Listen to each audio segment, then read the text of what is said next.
Hello po, magandang umaga mga kabetsi at magandang gabi naman po sa ating mga OFW.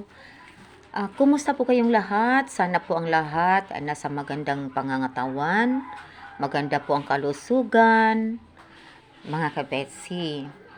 Ito po ang aking mababahagi sa inyo, ang aming pong garden. Dito po ito sa itaas na aming pinagtaniman ng kamuting kahoy. Iba naman po yung nasa ibaba na nandun pong aking ibang mga tanim. Iba't ibang mga tanim nandun sa baba. Dito po, kamuting kahoy po lamang to dito.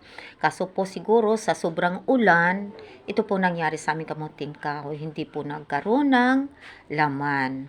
Meron din po namang laman pero kaunti lang at maliliit. So, lilinisin namin ito ulit at ang plano ko pong itanim dito ay ang singkamas.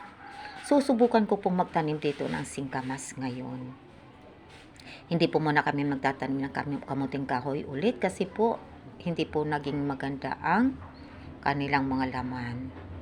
So, ito, napakarami akong lilinisin, marami kaming lilinisin. At ito nga po, nagsisimula na akong maglinis.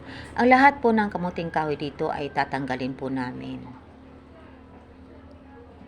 At kailangan lamang po natin na mag-ingat. Kung tayo po ay nagga-garden, kasama po dyan yung mag-ingat po tayo palagi.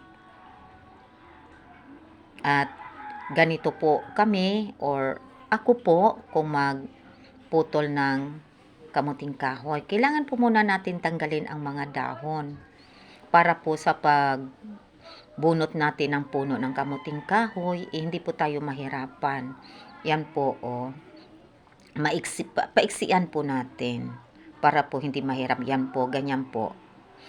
Gusto ko rin po ito ibahagi sa inyo kung paano po tayo magbunot ng kamuting kahoy. Putulin po muna natin o paiksiin po muna natin para hindi po mahirap ang magbunot. Yan, ganyan po. Kasi po kung hindi natin puputulin, matatakpan po yung ating mukha ng mga dahon. Yan po, dahil mahaba po. Kaya madali pong magbunot ng kamuting kahoy kung putulan po muna natin.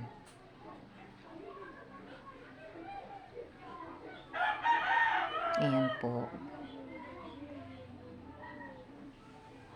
Kailangan po talaga natin magtanim. Kasi po ngayong panahon, tumataas po yung mga presyo natin, yung mga bilihin. So, kailangan po natin talaga, malaking tulong po sa ating pangkabuhayan ang pagtatanim. Yan po, nakita nyo po, maliliit lamang po ang laman. Kaya kailangan pong palitan ng bagong pananim. Medyo malawak po itong aming paglilinisan. Siguro mga 3 araw bago namin ito matatapos.